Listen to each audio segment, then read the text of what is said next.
Salam hörmətli dostlar, hər birinizi xoş gördük. Bugünkü təlimimizdə biz ən kiçik kvadratlar usulu ilə necə, prediction line xətti reqressiya modelinin proqnoz xəttini qura bilərik, onun haqqında danışacağıq.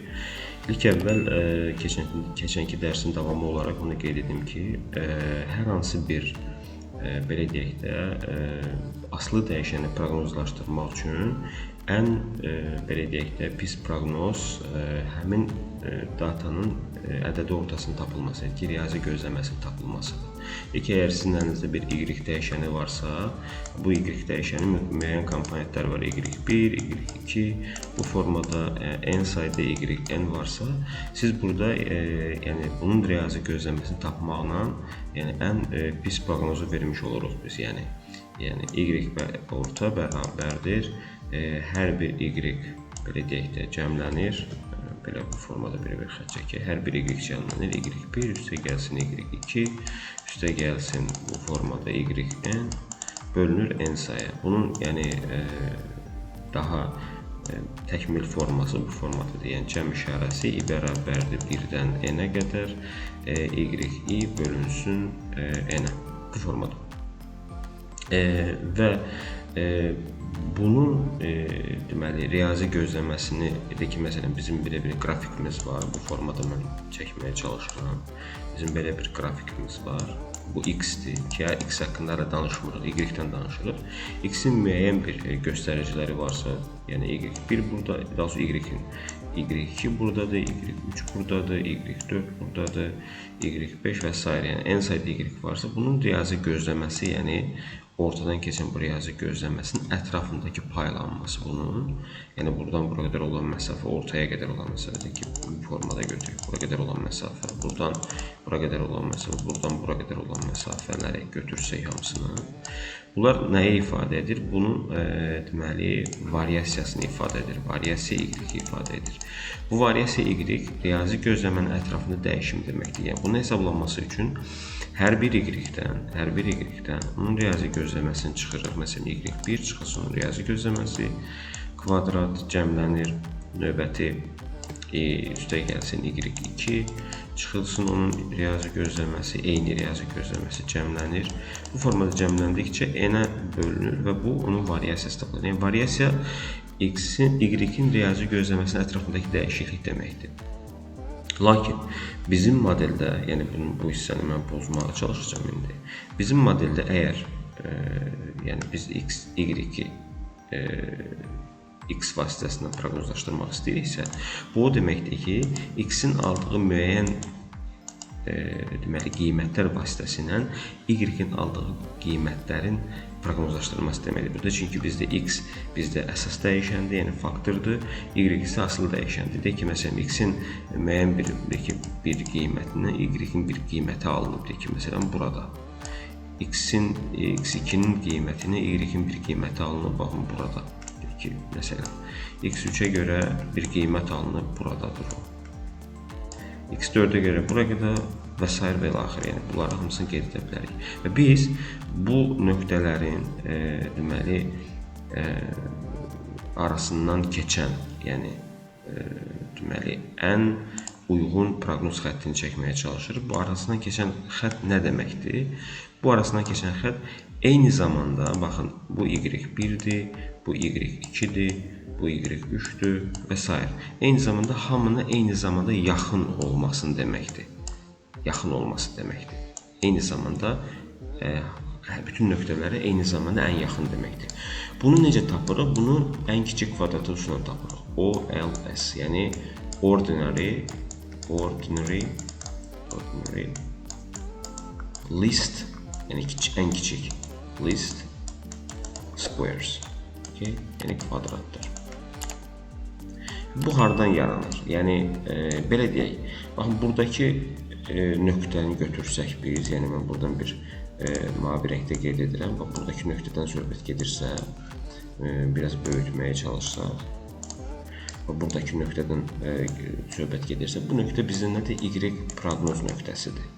Eynilə buradakı nöqtədə, yəni bizdə y proqnoz nöqtəsidir. bizim modelimizə baxsaq, yəni biraz bunu balacalaşdırsam, modelimizə baxsaq, bizim modelimizin yazılış forması necədir? Y bərabərdir, yəni y sayda y bərabərdir. Beta 0 üstə gəlsin, beta 1 vurulsun x, üstə gəlsin error.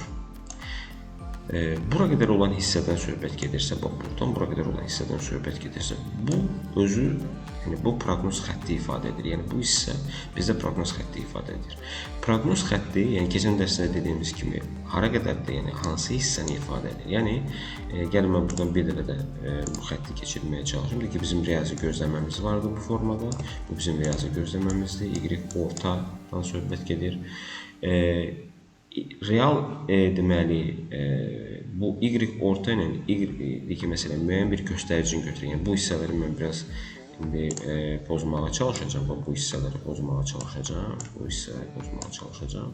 Tamam, bu hamısı pozuldu. Gəlin mən bir dəfə təzədən çəkim. Deyək ki məsələn hər hansı bir y x-ə görə y-in aldığı bir qiymət var. Bu buradadır. Və digər y-lərin bir ortalama göstəricisi varsa, orta nöqtə hardan keçir? Deyək ki məsələn bu buradan bir orta xətt keçiririk biz. Üzrsə. Orta xətt keçir. Bu orta nöqtədir. Orta xəttdir. Və ged orta xətti biz orta nöqtəni, daha doğrusu riyazi gözləməni vektor halına gətirmək üçün bu bir vektoruna vururuq. Məsələn, bu riyazi tərəfidir. Mən onun o tərəfindən daha çox sizi belə deyək ki, yormaq istəmirəm. Bir də bizim proqnoz xəttimiz var. Proqnoz xəttimizdə təsəvvür edin ki, belə bir bizim proqnoz xəttimiz var. Və bizim real y, bu real y, bu bizim proqnoz, daha doğrusu y ortaya qədər olan məsafədir. Bu y ortadır, bu hissə y ortada nöqtəsidir. Bu hissəsi bizim nədir? Proqnoz deməli nəyimizdir bizim? Proqnoz xəttimizdir. İndi bunu biraz mən daha normal formada göstərməyə çalışım sizə. Tak. Normal formada göstərim. Bu xətti də pozum, yenidən bir dəfə də çəkməyə çalışım. Deməli, xəttini buradan çəksək, deyək ki, məsələn, deyək ki, bizim ortalama göstəricimiz təsəvvür edin ki, buradan keçir, belə formada keçir. Bizim proqnoz xəttimizdə biraz bunu yuxarıdan verməyə çalışacağım ki, nə demək istədiyimi başa düşəcəksiniz. Bizim proqnoz xəttimiz buradan keçir. Deməli, bizim real y-dən, bu real y-dirsə, bu nöqtə burada real y nöqtəsidirsə, bu bizim proqnozumuzdursa y nöqtəsi, bu isə bizim y ortamızdır. Deməli, real y-dən y ortaya qədər olan məsafə bizdə total y adlanır. Yəni, y-in variasiyası. Bayaq sizə göstərdiyim variasiya deməli, funksiyası var da, həmin o variasiya funksiyasını ifadə edir bizim üçün. Lakin burada baxsanız, bu hissə bizdə variasiyasını ifadə edirsə, variasiya hissəsi, yəni y-dən y ortaya qədər olan məsafə, total variasiya. Bu total variasiyadan x vasitəsini müəyyən qədər biz azaltmağa çalışırıq. Azaltmaq istədiyimiz hissə hansı hissədir? Bu hissədir. Bu hissə bizdə nə adlanır? Baxın, bu hissə, deməli, beta 0 üstə gəlsin, beta 1 vursun x-in Euler qiymətidir. Bir də bizim azalda bilmədiyimiz hissə var. Bu da error hissədir ki, onu keçən dərsdə izah etmişdim bizim modeldəki bu error hissədir. Əgər error hissəsini atsa, bizim proqnoz modelimiz necə görsənəcək? Y cap bərabərdir, beta 0 üstə gəlsin, beta 1 vurulsun x. Tamam mı? Bu formada görsənəcək. Yəni, error olmayacaq. Onda bizə nə lazımdır? Yəni, əgər biz istəyiriksə, deməli, elə bir xətt keçirək ki, yəni buradan bir dəfə də mən həmin deməli, modeli qurmağa çalışacağım. Deyək ki, məsələn, bir dəfə də x-in y-ə münasibətini burada göstərməyə çalışıram, x və y. Deyək ki, məsələn, müəyyən nöqtələrim var, biri burada, biri burada, biri burada, biri burada və s. Və mən buradan bir proqnoz xətti keçirmək istəyirəmsə, mən elə keçirməliyəm ki, bu nöqtələrə, baxın, buradan bura qədər olan məsafə, bu proqnoz elə bir ki, y kəpdirsə, bu isə y, real y-dirsə, buradan bura qədər olan məsafə, biraz bunu başqa ifadədə göstərməyə çalışacağım.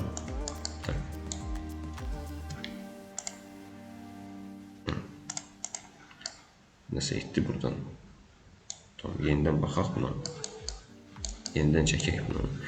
Demək, əgər bizim bu y xəttimizdirsə, bu da x xəttimizdirsə, x və y arasında münasibətə baxırıqsa, burada bir nöqtə buradadır, bir nöqtə buradadır, bir nöqtə buradadır və s. Və mən buradan bir proqnoz xətti çəkməyə çalışıramsa bu formada, mən elə bir proqnoz xətti çəkməliyəm ki, eyni zamanda baxın bu nöqtələrə, yəni real y nöqtələrinin arasındakı o məsafələr yoxdurmu? Yəni real y1, real y2, real y3. Nə etməliyəm? Bu errorlar yoxdur. Error 1, error 2 və error 3. Yəni eyni zamanda hamını ən yaxın xətti keçirməliyəm.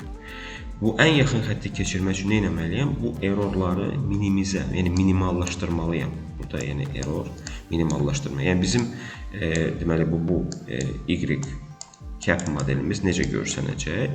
Y cap bərabərdir beta 0 üstə gəlsin beta 1 vurulsun x. Yəni errorsuz.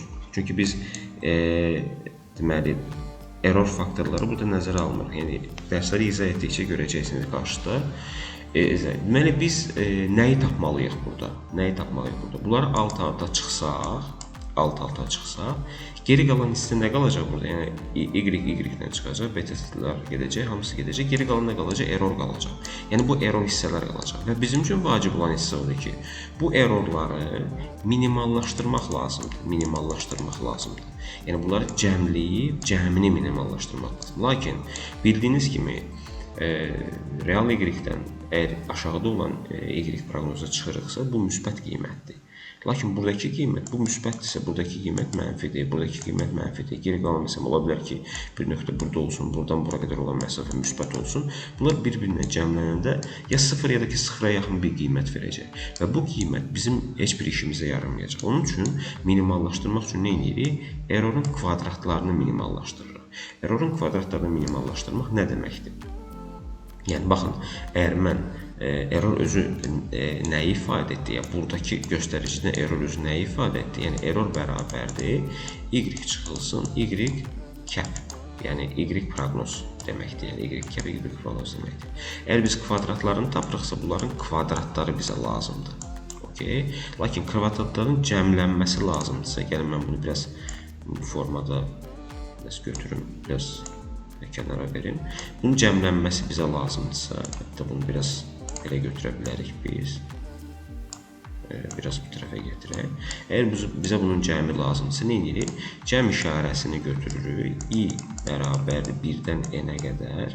Y çıxılsın proqnozu y-lər və cəm işarəsi error. Bu bizə adlanır RSS, yəni Residual Sum of Squares, yəni qalıqların kvadratı.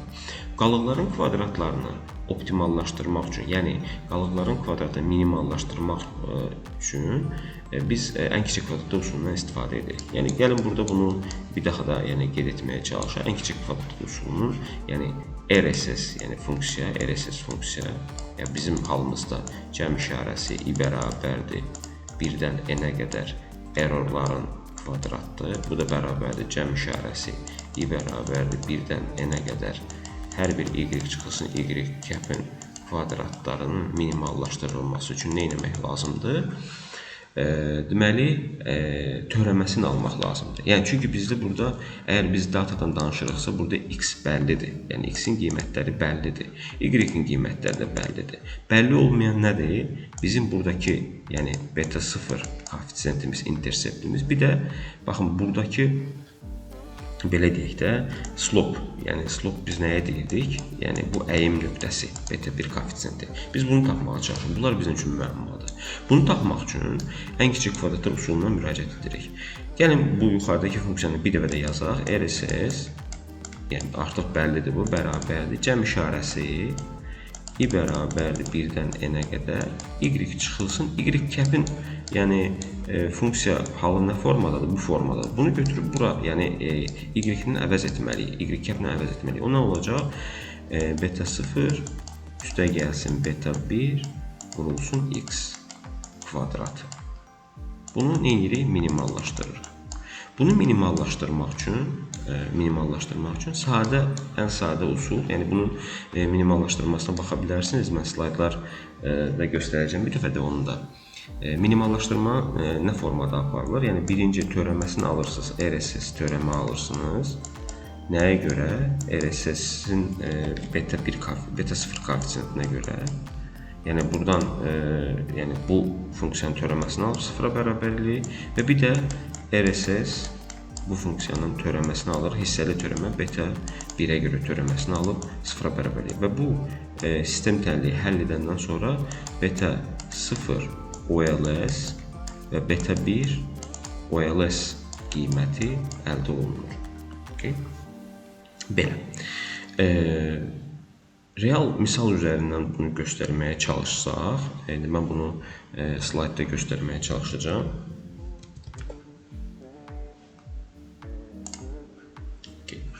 Təsəvvür edin ki, bizim deməli population model budur. Yəni y, yəni belə deyək də x-in bir qiymətinə görə y-in aldığı qiymət var burada. X, y1, yəni 4 qiyməti alıb. X-in 2 qiymətinə görə y-in aldığı qiymət var. Bu 3 qiymətidir. Yəni siz buradan yəni xətt keçirsəz görəcəksiniz ki, x-in 2 qiymətinə görə görürsünüz. Burada da var 3 qiymət alır. X-in 3 qiymətinə görə biz 5 qiymət almışıq. X-in 4 qiymətinə görə biz 8 qiymət almışıq. Və biz deməli ən kiçik kvadratlı üsulla, yəni buradan keçən bu xətt yoxdur. Bunu minimallaşdırmağa çalışırıq. Yəni ən minimum, yəni buradakı errorları, yəni mən biraz buradan göstərəcəm sizə indi. Bu buradan bura qədər olan məsafə, buradan bura qədər olan məsafə, bu məsafələri nə edir? Minimallaşdırır. Minimallaşdırmaq üçün nə edir? Bayaqki o dediyim üsul yoxdur. O üsuldan istifadə etməyə çalışırıq. Demək, bizim buradakı halımızda biz nə edəcəyik? Bunları pozum, bunlar bizə lazım deyil. Tamam, dəqiqə. Okey. Minimallaşdırmanı necə həyata keçirəcəyik biz? Demək, baxın, buradakı funksiyada, yəni buradakı error nədir? Y1, ben bir dəfə də burada onu göstərməyə çalışacağım. Deməli, rəngini biraz dəyişək. Okey. Yəni Y1, yəni biz buradan bura qədər olan məsafə nədir? Bizim errorumuz düzdürmü? Yəni error ya da ki U fərqi yoxdur. Burada U'dur, orada errordur, eyni şeydir. Yəni bizim errorumuz nəyə bərabərdir? Y çıxılsın, Y kəm. Yəni buradakı halda nəyə bərabərdir? Y çıxılsın, beta 1 üstə gəlsin, beta 2. Bu funksiyanı biz hardan almışıq biz? Bunun qarşısında beta 2 vurulsun x-də. X-də 1 olduğu üçün bunu almışıq. Görürsünüz, ikinci yerdə 2 vurulsun beta 2, B2'dir. Yəni fərq etmir burada. Yəni eyni qaydada biz gedirik bütün hesablamalarımızda. Çıxılsın nə olacaq? B1 çıxılsın B2. Yəni burada B0 B1 olmalıdır. B1 B2 fərq yoxdur. Müxtəlif ədəbiyyatlarda müxtəlif formada yazılır. Məsələn burada intercept kimi B1-dir, slope kimi B2-dir, amma mən məsələn adətən yazıram B0 və B1.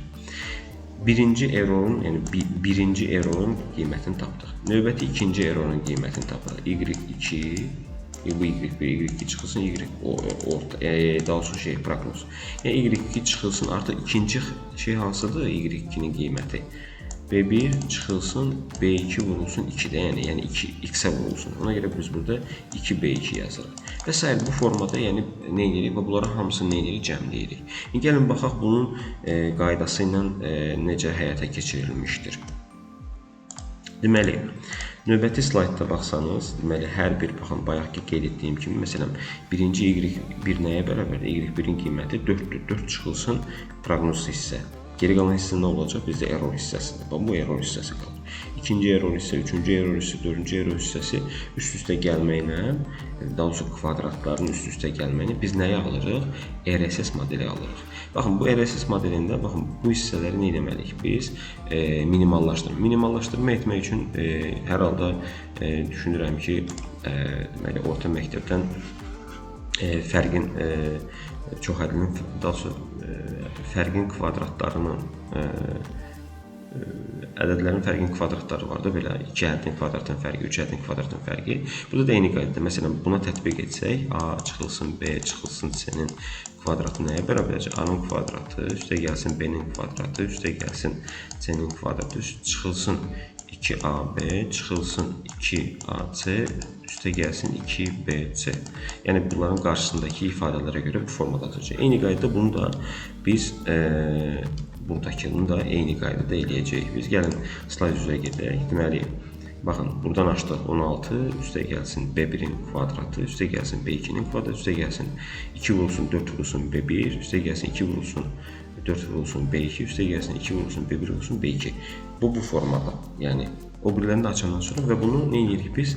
Sadələşdirməyə çalışırıq. Sadələşdirəndən sonra bayaq dediyimiz qaydada hər bir deməli, RSS-ə görə deməli, törəmə alırıq. Törəmə RSS. Törəmə, buradakı bizdə B1-dəki B1-ə görə törəmə alırıqsa, deməli, B1-lər olduğu hissələr qalır, B2-lər nə olur? Adətən B2-lər və sərbəst hədlər gedir. Adı ki, B2 var gedir. Digərlərinə görə törəmə alırıq. Birinci yenə törəmə alsaq, olacaq 8 B1, sonra 20 B1 B2, üstə gəlsin 20 B2 və çıxılsın 40 bərabər 0. Deməli, deməli, sistem tənliyin bu tərəfini həll edir. İkinci tərəfi üçün RSS, yəni hissəli törəmə RSS, hissəli törəmə B2-yə görə. Buradakı halımızda nə olacaq bizim? Artıq biz, belə deyək də,